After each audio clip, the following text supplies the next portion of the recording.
जय गुरु जी, शुक्राना गुरु जी, अनंतम शुक्राना गुरु जी।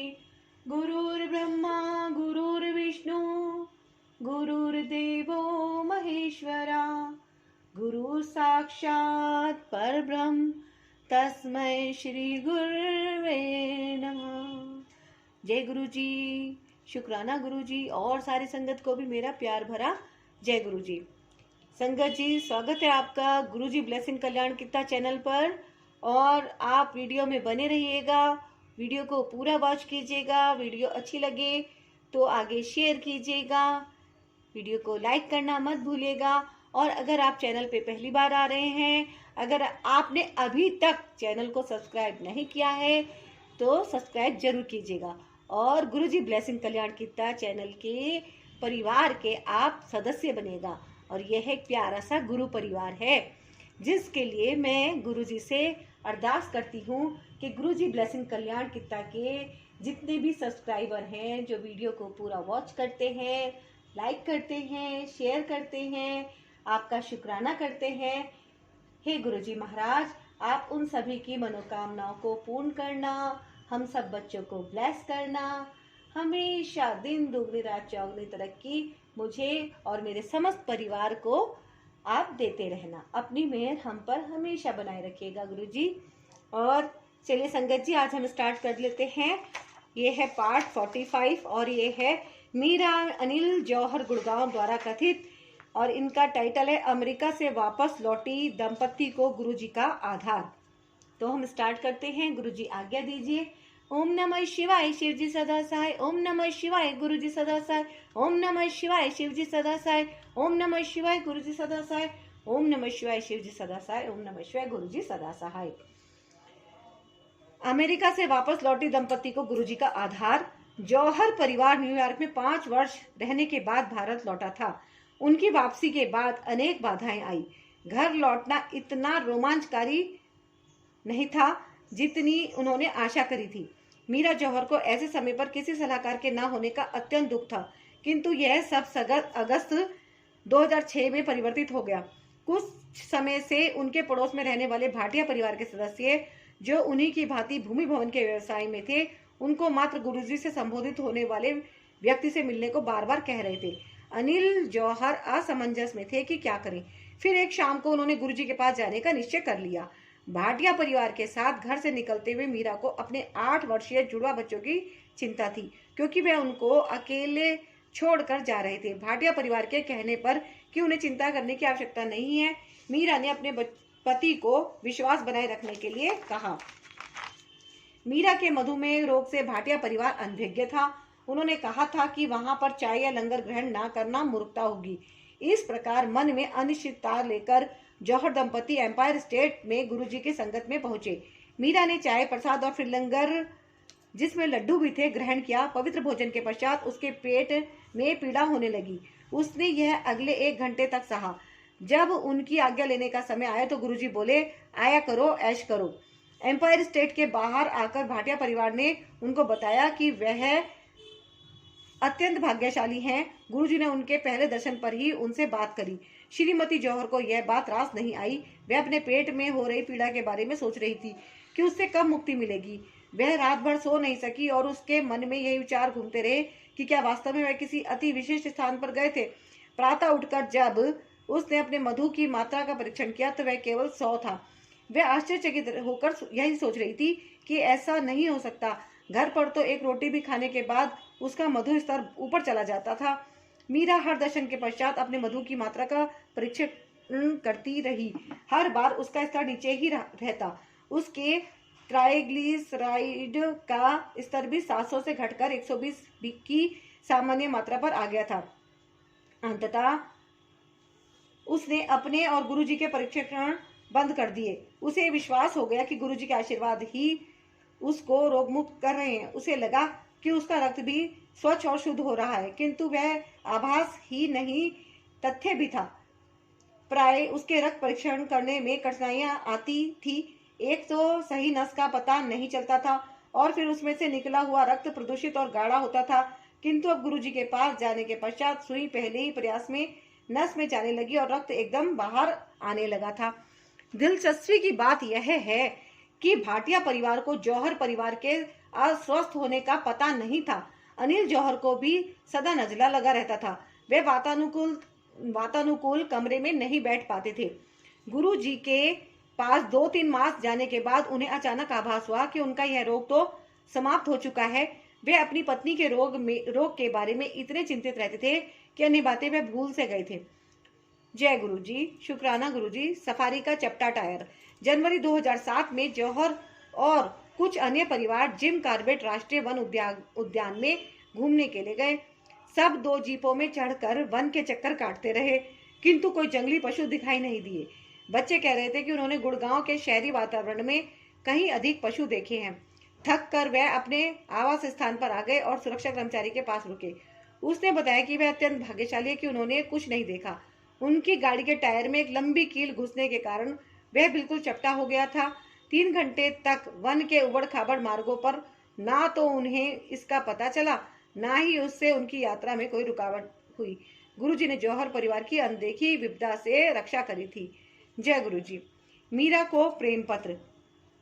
जौहर युगल को गुरुजी के पास जाते हुए कुछ समय बीत गया था जब मीरा को एहसास हुआ कि गुरुजी उसे मिसेज मीरा कहकर संबोधित करते हैं, जबकि अन्य महिलाओं को वे आंटी कहकर पुकारते हैं। यह भेदभाव देखकर मीरा ने एक दिन दर्शन हॉल के बाहर पति को कहा कि ऐसा प्रतीत होता है कि गुरुजी उससे प्रेम नहीं करते हैं और वह उनके प्रियों की सूची में नहीं है। कुछ ही देर पश्चात गुरुजी से आज्ञा लेते हुए गुरुजी ने उसके हाथ में एक लिफाफा दिया और बोले, मीरा आंटी लव लेटर। सर्वज्ञाता गुरुजी ने अपने भक्त के मन की बात जान ली थी। यह एक संध्या को आयोजित संगीत समारोह के निमंत्रण को प्रेम पत्र कहकर उन्होंने उसको उत्तर दे दिया था और उसके मन की समस्त शंकाएं दूर कर दी थी। उसे स्पष्ट हुआ कि गुरुजी के संबंध शब्दों पर निर्भर नहीं होते, वह तो अप्रकट प्रेम से बंधे रहते हैं। गुरुजी की भौतिक उपस्थिति की भी आवश्यकता नहीं है, वह तो सर्वत्र है। वह दाता हैं और कोई अपेक्षा नहीं रखते। ईश्वर होते हुए उनका क्षितिज असीमित है। वह केवल प्रेम और आस्था की आशा करते हैं। उनके आशीर्वाद सबके लिए हैं। जौहर के निवास पर सत्संग। उनकी सर्व विद्यमानता का प्रत्यक्ष प्रमाण तब मिला जब जौहर परिवार को अपने गुड़गांव निवास पर उनका सत्संग आयोजित करने का गौरव प्राप्त हुआ। मीरा के अपने शब्दों में, हमने इस बड़े समारोह का आयोजन अपने घर के नीचे तहखाने में किया था। एक दिन पहले अति उत्साह से उसका प्रबंध करते हुए मैंने अपने पति से कहा कि कितना अच्छा हो यदि उस समय हमें गुरुजी की उपस्थिति का आभास हो। गुरुजी ने मेरे मन की बात सुन ली और मेरी आकांक्षा पूर्ण करी। यद्यपि समारोह का समय साढ़े 5 से 7 बजे का था, कुछ अनुयायी 4:15 पर ही पहुंच गए। संगत के आते ही गुरुजी की सुगंध पूरे घर में फैल गई। हम अति आनंदित हुए, पर यह तो शुरुआत थी। गुरुजी ने उस समारोह को यादगार बनाने के लिए कुछ और भी सोचा हुआ था। तहखाने के हॉल में उनका एक बहुत बड़ा चित्र लगाया गया था। जैसे ही हम उसके दर्शन के लिए उसके पास गए और उनके मस्तक पर एक त्रिशूल दिखाई दिया।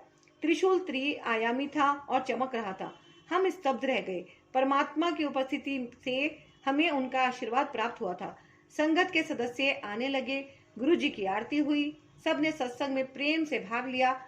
लंगर के उपरांत भक्त जाने लगे। देर शाम को जब कुछ ही लोग बचे थे, हमने एक और अचंभा देखा।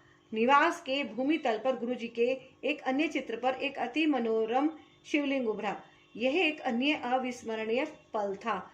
हे भगवान, हे गुरुजी, हम पर सदा अपनी कृपा बनाए रखिए और सदा सुमार्ग दिखाइए। मीरा एवं अनिल जौहर, गुड़गांव द्वारा कथित। जय गुरुजी, शुक्राना गुरुजी, कोटि कोटि शुक्राना गुरुजी, अनंतम शुक्राना गुरुजी। तो संगत जी, ये था मीरा एवं अनिल जौहर जी का सत्संग गुड़गांव से। और एक सत्संग इसमें हम और ऐड कर लेते हैं पार्ट 45 में ही। ये है दिव्य आलिंगन। कितना प्यारा टाइटल है इनका, दिव्य आलिंगन। और ये भी मीरा जी हैं, श्रीमती मीरा मलही, दिल्ली। संगत जी, आप भी बोलिए एक बार जोर से, जय गुरु जी, शुक्राना गुरु जी। दिव्य आलिंगन। मैं सोचती हूँ यदि बूंद को सागर का वर्णन करने को कहा जाए तो वह क्या कह सकती है। भक्त वह बूंद है और गुरुजी अपार सागर। फिर भी मेरा प्रयास रहेगा कि मैं गुरुजी की सेवा में कुछ अर्पण कर सकूं। गुरु मिलन से परमात्मा को मिलने की राह सहज हो जाती है। आत्मा की परम मिलन की यात्रा में गुरु भक्त के ऊपर वात्सल्य और प्रेम की वृष्टि करते हैं। इनका अनुभव केवल निष्ठावान शिष्यों को ही हुआ है। गुरु वह साकार ब्रह्म है जिनमें सभी संबंधों का प्रेम समाया हुआ है। माँ की ममता, पिता का मार्गदर्शन और माता का संरक्षण, यह सब सतगुरु में पूर्ण अवलोकित होते हैं। गुरु जी साक्षात परमात्मा हैं और वह अपने तक पहुँचने का मार्ग ज्ञान की ज्योति से प्रज्वलित कर रहे हैं। अपने अनुयायियों का मार्गदर्शन करते हुए कभी कभी उनको कठोर व्यवहार करना पड़ता है। वह उस कुम्हार की भांति है जो अपने बर्तन बनाते हुए उसे स्थिरता प्रदान करने के लिए उसे बाहर दृढ़ता से संभाले रहता है और अंदर से उसे अत्यंत कोमल हाथ से आधार देता है। सतगुरु अपने शिष्य से उच्च से भी उच्चतम व्यवहार की भावना रखते हैं। फिर भी उनका मन अपने शिष्यों के लिए करुणा, दया और कृपा से परिपूर्ण रहता है। हृदय में स्थित परमेश्वर की प्राप्ति के लिए उसके उस संगीत को, जिसे अनहद भी कहते हैं, श्रवण करने के लिए और अपने अंदर छिपी हुई ज्वाला को ज्वलित करने के लिए ऐसे महापुरुषों का सानिध्य प्राप्त करना चाहिए जो परम प्रीति से तृप्त हो चुके हैं। केवल वही शिष्य जो ऐसे महापुरुषों की वाणी और दिव्य गुणों से प्रभावित होकर उनके सद्गुणों में स्वयं को आत्मसात कर लेता है, वही इस भवसागर में गोते लगाकर जन्म एवं मृत्यु के चक्र से मुक्त हो पाता है। यही सतगुरु और शिष्य के पावन पुनित संबंध हैं। गुरु जी साक्षात परमेश्वर हैं। उनके प्रेम की कोई सीमा नहीं है। जितना आप उनसे प्रेम करोगे उतना ही आनंदमय आपका जीवन होगा। समय समय पर वह हमें सचेत कर कहते हैं कि उठकर अपनी दिव्यता का अनुभव करो, संसार की माया में डूबकर गहरी नींद में समय नष्ट ना करो। जय गुरु जी। शुक्राना गुरु जी। स्वप्न में समर्पण। मैंने गुरु जी के प्रथम दर्शन कोई 10 वर्ष पूर्व किए थे और फिर उनसे कभी अलग नहीं हो पाई। गुरु जी के दर्शन करने से पूर्व मैं शिरडी के साईं बाबा की भक्त थी। मेरी उनमें बहुत श्रद्धा थी। मैंने स्वप्न में देखा कि साईं बाबा की प्रतिमा जो मेरे अतिथि कक्ष में रखी हुई थी अचानक लोप हो गई और उसके स्थान पर गुरुजी बैठे हुए थे। मैं इतनी प्रसन्न हुई कि मैंने उन्हें आलिंगन में भर लिया। अगले दिन जब मैं गुरुजी के पास गई तो उन्होंने कहा कि पिछली रात मैंने उन्हें जोर से अंगीकार किया था। मैं अचंभे में थी। उन्हें मेरे स्वप्न के बारे में कैसे पता चला, किंतु अगले ही क्षण मुझे आभास हो गया कि गुरुजी तो परमात्मा हैं। उनसे कुछ भी छिपा हुआ नहीं है। वह तो हमारे भूत, वर्तमान और भविष्य के बारे में सब जानते हैं, परंतु वे किसी को यह बताते नहीं है। एक बार मैं जब उनके चरण दबा रही थी, उन्होंने कहा कि 3 वर्ष के बाद मुझे उनके पास आने के कारण का ज्ञान होगा। मैं व्याकुल हो गई थी और उस कारण को ढूंढती रही। धीरे धीरे मेरे मन में यह बात उतर गई। फिर 3 वर्ष के उपरांत मेरे पति को हृदय और गुर्दे की समस्याएं हो गई। हम उन्हें बम्बई ले गए, जहां पर 15 दिन तक गहन चिकित्सा केंद्र में रहे। उन दिनों मैं अपने हाथ में गुरु जी का चित्र लिए हुए उनसे विनती करती रहती थी। चिंता बहुत हो रही थी। मैंने दिल्ली में अपनी बेटी को गुरु जी के पास जाकर मेरी समस्याओं के बारे में बताने के लिए कहा, परंतु गुरु जी ने उसको टोक दिया और बोले कि आंटी, मैं उनके साथ जुड़ी हुई हूँ। मुझे एक बार पुनः यह आभास हुआ कि उन्हें सबका ज्ञान है और उनको कुछ भी बताने की आवश्यकता नहीं है। गुरु जी की दया से मेरे पति के स्वास्थ्य में प्रगति हुई और हम दिल्ली वापस आ गए। मैं तुरंत गुरु जी के पास गई और उनको बार बार धन्यवाद दिया, तो वह बोले कि मेरे पति को नवजीवन दान देने के लिए ही उन्होंने अपने पास बुलाया था। हम जानते हैं कि जन्म और मृत्यु तो सृष्टिकर्ता के हाथ में है। यदि वह ऐसा करें तो स्पष्ट है कि वह स्वयं वही हैं। जय गुरु जी। पान के पत्तों से दर्द निवारण। एक बार मैं गिर पड़ी थी, जिससे मेरी टांग की शल्य क्रिया हुई थी। उसके उपरांत मेरे पैर में निरंतर वेदना बनी रहती थी। औषधियां लाभ नहीं कर रही थी। जब मैंने यह समस्या गुरु जी के सम्मुख रखी तो उन्होंने मुझे पान के पत्ते अभिमंत्रित करके दिए। मुझे उन्हें पीस कर दर्द वाले स्थान पर लगाना था, किंतु ऐसा करने से मेरा दर्द बहुत बढ़ गया। मैं रोते रोते गुरु जी के पास गई तो उन्होंने कहा कि इस प्रकार मेरा सारा दर्द निकल रहा है। कुछ ही दिनों में पूरी वेदना समाप्त हो गई और फिर 3 वर्ष तक कुछ नहीं हुआ। अचानक एक दिन वह पीड़ा फिर होने लगी। गुरुजी उस समय जलंधर में थे और मैं दुविधा में थी कि क्या करूं। मेरी बहन ने एक चिकित्सक से समय ले लिया। मैंने गुरुजी से निवेदन किया कि यदि वह होते तो मुझे इसकी आवश्यकता नहीं होती। मैंने उनसे चिकित्सक से नियुक्त समय पर साथ रहने के लिए विनती करी। घबराते हुए मैं चिकित्सक के पास गई। मैंने उनको पूरा हाल बताया और यह भी कहा कि 3 वर्ष से मैं कोई औषधि नहीं ले रही हूँ। उन्होंने जब पूछा कि मैं किसका उपचार कर रही हूँ तो मैंने उन्हें गुरुजी के बारे में बताया। यह सुनकर उन्होंने अपने ब्रीफ केस में से गुरुजी का चित्र निकाला और पूछा कि क्या वह यही है। मेरे सामने मेरी समस्या के उत्तर में गुरुजी थे। मैं भाव विभोर हो गई और मेरी आंखों से अश्रु बहने लगे। चिकित्सक ने मुझे आश्वासन दिया और कहा कि गुरुजी के होते हुए मुझे कोई चिंता करने की आवश्यकता नहीं है। उनके रहते हुए वे स्वयं और कुछ नहीं कर सकते। मैं घर लौट आई और शनय शनय मेरी पीड़ा समाप्त हो गई। कोई सोचेगा कि यह कैसे संभव है। यह तो गुरु कृपा का एक छोटा सा विवरण है। उनकी सभा में हमारा सीमित विज्ञान हार जाता है। गुरु जी तो वेदना स्वपन में ही समाप्त कर देते हैं। मेरे एक घुटने में दर्द हो रहा था। मैं अपने पारिवारिक चिकित्सक के पास गई तो उन्होंने एक्सरे और कुछ दर्द नाशक औषधियां लेने के लिए कहा। उसी रात गुरुजी मेरे सपन में आए और उन्होंने मेरा हाल पूछा। मैंने उन्हें अपने घुटनों की पीड़ा के बारे में बताया तो उन्होंने वहां पर अपना हाथ रखा। प्रातः उठने पर वहां पर कोई दर्द नहीं था। गुरुजी अपने अनुयायियों से इतना घनिष्ठ संबंध रखते हैं कि वह उनके मन की बातें भी पढ़ लेते हैं। एक संगत में गुरुजी अपने चित्र बांट रहे थे। पहले उन्होंने मुझे एक चित्र दिया। उसे लेकर जब मैं जा रही थी तो उन्होंने मुझे बुलाकर मेरी बहनों के लिए 6 चित्र और दिए। मेरे मन में विचार आया कि मेरी एक बहन की तो मृत्यु हो चुकी है। मेरे यह सोचते ही उन्होंने मुझे वापस बुलाया और एक चित्र मेरे से वापस लेकर साथ में बैठी हुई एक अन्य महिला को दे दिया। जय गुरु जी।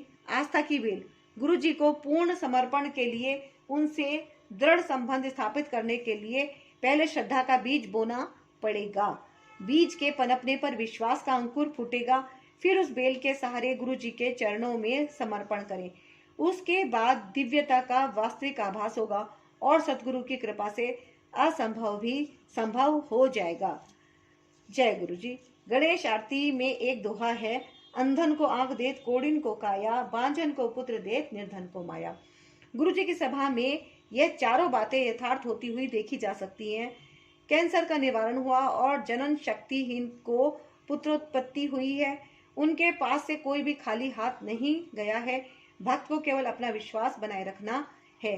गुरु जी शिवावतार हैं। वे इस लोक में केवल हमें आशीर्वाद देने आए हैं, परंतु गुरु जी ने चेतावनी दी है कि उन्होंने कोई दुकान नहीं खोली हुई है जिसमें कोई भी आकर उनके चरण स्पर्श कर कुछ भी ले जा सकता है।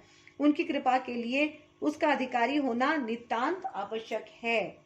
कभी कभी गुरुजी अपने दुख का भी आभास करते हैं। वह कहते हैं कि जो भी आता है वह भौतिक वस्तुओं के लिए निवेदन करता है, वास्तविक आशीष कोई नहीं मांगता। गुरु प्रेम, श्रद्धा, गुरु में दृढ़ निष्ठा, उनमें पूर्ण समर्पण और विश्वास। मैं आपसे नम्र निवेदन करती हूँ कि यदि आपको गुरुजी से कुछ आकांक्षा है तो उनकी चरण धूलि मांगिए, उनके दर्शन के लिए विनती कीजिए और प्रत्येक सांस में उनको स्मरण कीजिए। जय गुरु जी। प्रेम पुष्प। कभी कभी प्रेम से वह मुझे मीरा कहकर संबोधित करते हैं। मेरा विश्वास है कि उनको देखकर प्रत्येक व्यक्ति पहली भेंट में ही उनका प्रशंसक हो जाता है। उनके दर्शन पर प्राय मेरे चक्षुओं से अश्रुधारा प्रवाहित होने लगती है। ये देखकर एक बार मेरी बेटी ने मुझे डांटा और कहा कि लोग सोचेंगे कि आप पर ना जाने कितनी आपदाओं का बोझ है। मैंने उसको समझाने का प्रयास किया कि मैं रोती नहीं हूँ, मेरा मन उनको देखकर प्रेम विह्वल हो जाता है और आंसू अपने आप ही बहते हैं। मेरी बेटी को कोई भी तर्क स्वीकार नहीं था और उसने मुझे अपने आप पर संयम रखने के लिए कहा। थोड़ी देर में जब मैंने अपनी बेटी को रोते हुए देखा तो मैंने उससे कारण पूछा। उसने उत्तर दिया कि उसे पता नहीं था कि वह क्यों रो रही है। मैंने उसे बताया कि गुरुजी ने उसको अपनी प्रीति भाव का अनुभव कराया है। वैलेंटाइन दिवस पर, अच्छा वैलेंटाइन होगा ये, वैलेंटाइन दिवस पर मैंने पूजा स्थल पर दिया जलाया। मैंने गुरुजी से कहा कि उनसे मिलने के लिए मैंने किसी से इतना प्रेम नहीं किया है। मैंने उनको बताया कि वह ही मेरे वैलेंटाइन हैं और इस दिन उपहारों का आदान प्रदान होता है। मैंने कहा कि मेरे पास अपना तो कुछ भी नहीं है जो उनको समर्पित कर सकूं। सब कुछ तो उन्हीं का दिया हुआ है।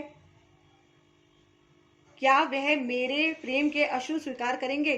किंतु बदले में मैं उनसे कोई उपहार की आशा करूंगी। उस रात को गुरुजी मेरे स्वप्न में आए। उन्होंने अपने गले से एक गुलाब के फूलों की माला निकालकर मेरे गले में डाल दी। वह सबसे उचित उपहार था। वास्तव में उनकी लीलाओं का कोई अंत नहीं है। जय गुरुजी, शुक्राना गुरुजी। गुरुजी के साथ कुछ दिन पहले गुरुजी मेरठ गए थे और हमें उनके साथ जाने का सौभाग्य प्राप्त हुआ था। गुरुजी को उसी रात्रि को लौटना था। जब वे कुछ भक्तों के साथ कार में बैठे तो मेरे मन में विचार आया कि क्या मुझे भी कभी ऐसा संयोग प्राप्त होगा। उनके साथ बैठने वाले वास्तव में अत्यंत भाग्यशाली थे। समय के साथ यह विचार मेरे मन से निकल गया। एक बार दिल्ली में एक विवाह के उपलक्ष्य में मेरी दोनों बेटियां मेरे साथ थी। गुरुजी आए और उन्होंने मुझे बुलाकर पूछा कि क्या मैं उनके साथ लंगर करूंगी। मेरे द्वारा स्थान पूछने का साहस करने पर उन्होंने एम्पायर स्टेट का नाम लिया। मैं अति प्रसन्न हुई और उनको कहा कि मैं अपने बच्चों के साथ वहां पहुंच जाऊंगी। इस पर गुरुजी ने कहा कि मैं उनके साथ कार में यात्रा करूंगी। मैं कह नहीं सकती कि मैं यह सुनकर कितना भावविभोर हो गई। गुरुजी की कृपा और दया की कोई सीमा नहीं है। वे सदा अपना प्रेम बरसाते रहते हैं। यह सब प्रसंग उनके अस्तित्व की एक बूंद के समान है। मैं उनसे यही विनती करती हूँ कि वह अपने चरणों में मुझे स्थान देते रहें और अंतिम क्षण तक उनको स्मरण करती रहूं। गुरुजी में संपूर्ण विश्वास रखिए और उसमें ही अब हमारी भलाई है। उनमें आस्था के पश्चात हमारे मस्तिष्क में कोई चिंता नहीं आ सकती। उन्हें हमारे बारे में पूरा ज्ञान है। वह दयावान और कृपावान है। फिर हम क्यों चिंता करें। केवल वही चिंतित रहते हैं जिनमें आस्था का अभाव होता है और जिनका मन इधर उधर विचरण करता रहता है। मैंने गुरुजी की संगत में अमृत टपकता हुआ देखा है, उनकी सुगंध मदहोश कर देती है। इन्हीं कुछ शब्दों और प्रणाम के साथ मैं अपनी लेखनी को विश्राम देती हूँ। श्रीमती मीरा मलहई, दिल्ली। जय गुरुजी, शुक्राना गुरुजी। तो संगत जी, देखा आपने ये कितना प्यारा इनका सत्संग था और इनके कितने प्यारे प्यारे अनुभव थे। कैसे इनकी बीमारियां ठीक हुई हैं, कैसे वैलेंटाइन डे पे इन्होंने जो है गुरुजी से सपने में गुलाब ले लिया है उपहार के रूप में और गुलाब की माला इनको प्राप्त हुई है। पान के पत्तों से इनके दर्द का निवारण किस प्रकार हुआ और स्वप्न में इन्होंने कैसे उनको आलिंगन किया। तो दिव्य आलिंगन ये इनका टाइटल था और बहुत ही प्यारी अनुभूति है इनकी, है ना। तो ये पढ़ पढ़ के हमें भी ऐसी अनुभूतियाँ होती रहती हैं। एक्चुअली होता क्या है संगत जी कि जितनी इसमें बातें लिखी हुई हैं सत्संग में, इन सारी बातों को हम लोग भी अपने साथ रिलेट बहुत इजीली कर सकते हैं। कि जैसे इन्होंने बताया कि गुरुजी के सामने खड़े होने पर अश्रुओं की धारा निकल पड़ी है और ये मेरे साथ भी अपने साथ पर्सनल मेरा अनुभव है। एक नहीं कई बार मेरे साथ ऐसा अनुभव हुआ है कि मैं गुरुजी के आगे हाथ जोड़ के खड़ी हूँ और मुझे पता ही नहीं कि मेरे आंखों से पानी क्यों आ रहा है, अश्रु क्यों आ रहे हैं। ऐसा मेरे साथ खुद के साथ भी बहुत बार हुआ है और जो गुरुजी की संगत होगी वो भी मैक्सिमम ये अनुभव करती होगी कि हाँ सच में ऐसा होता है ना, कि हमें मालूम ही नहीं होता कि ऐसा क्यों हो रहा है पर हो रहा है। तो ये एक वात्सल्य कह दें इसे, बहुत ही सुंदर शब्द, प्रेम का एक शब्द है कि ये हमारा अपने गुरु के प्रति प्रेम भाव है, लेकिन वो कैसा है, एक रिस्पेक्टफुल्ली, है ना। हम बहुत गुरुजी की रिस्पेक्ट करते हैं और गुरुजी से वही प्यार हम वापस भी पाते हैं। जितना ज़्यादा हम गुरुजी को प्यार करते हैं गुरुजी हमें उसका कई गुना प्यार वापस लौटाते हैं, है ना। तो संगत जी, ये आज का जो सत्संग रहा पार्ट 45 ये बहुत ही अच्छा रहा, बहुत ब्यूटीफुल रहा। और आपसे मैं फिर से निवेदन कर लेती हूँ एक बार कि अगर आपने गुरुजी ब्लेसिंग कल्याण गीता को अभी तक चैनल को सब्सक्राइब नहीं किया है तो आप सब्सक्राइब का बटन जरूर दबा दें, वीडियो को लाइक कीजिए, वीडियो को शेयर कीजिए, जिससे कि जितनी भी संगत है नई पुरानी सब इसको जरूर सुने और पूरी दिव्य आभा को एक बार, सिर्फ एक बार आप सारे सत्संग जरूर सुनेगा। गुरुजी आपको देख रहे हैं और गुरुजी की ब्लेसिंग आपके घर तक पहुंच रही है ना। इसी विश्वास और आस्था के साथ आप सारे जितने भी सत्संग है, किसी भी का सत्संग छूटा नहीं चाहिए। देखिए मैं आपको एक बात बताती हूँ, ये मीरा नाम के कितने अलग अलग डिफरेंट सत्संग हमने इसमें सुने हैं। एक मीरा का ये वाला सत्संग है पार्ट 45, ये वाला 44 में भी मीरा है और 43 में भी मीरा है, ये भी देखिए। तो किसी को भी बुरा नहीं लगना चाहिए, आपको सबके सत्संग सुनने हैं, प्रस्तावना से सुनिएगा, है ना। अगर कोई सत्संग आपका छूट गया है तो आप उसको सुन लीजिएगा। छूटने से अर्थ है कि जैसे कि आप एक डायरी मेंटेन कीजिए, उसमें सारे पार्ट आप नोट कर लीजिए कि हाँ मैंने ये सत्संग सुन लिया है। आगे पीछे हो जाए कोई बात नहीं, पर सत्संग सारे सुनिएगा। और दिव्य आभा का आपको पूरा का पूरा अनुभव मिलेगा जबरदस्त, कि हाँ लोगों के साथ कितनी प्यारी प्यारी अनुभूतियां हैं। और मिलेगा गुरुजी का आशीर्वाद, गुरुजी की ब्लेसिंग, और गुरुजी करेंगे आपका कल्याण, आपके परिवार का कल्याण। मैं गुरुजी से अरदास करती हूँ कि गुरुजी ब्लेसिंग कल्याण की, ताकि जो ये फैमिली है ये हर तरह से स्वस्थ रहे, मस्त रहे और खुश रहे, और दिन दुगनी रात चौगनी तरक्की करती रहे। जय गुरु जी। अगर कुछ भी गलती हुई हो तो क्षमा करना संगत जी। आप भी जानते हैं कि मैं वीडियो में कोई भी कट ट्रिम वगैरह नहीं करती हूँ, और मेरी एक ही वीडियो बनती है ना। तो अगर कुछ भूल चूक हो जाए, क्योंकि जवान है हम, तो इंसानी लोग हैं, थोड़ा बहुत ऊपर नीचे हो जाता है। तो गुरुजी अगर कुछ गलती हुई है तो क्षमा कीजिएगा। वैसे तो मैं गुरुजी से प्रार्थना करके ही बैठती हूँ कि गुरुजी आप जो बुलवाएंगे मैं वो ही बोलूँगी, एक भी शब्द मेरा कम ज़्यादा नहीं होना चाहिए। बिल्कुल गुरुजी की कृपा से ही सब कुछ होता है, और मेरा तो पूरा विश्वास और आस्था गुरुजी के चरणों में समर्पित है। पूरा समर्पण मैं गुरुजी के चरणों में करती हूँ। और मिलती हूँ मैं अब आपसे नेक्स्ट वीडियो में, तब तक के लिए आज्ञा। जय गुरुजी।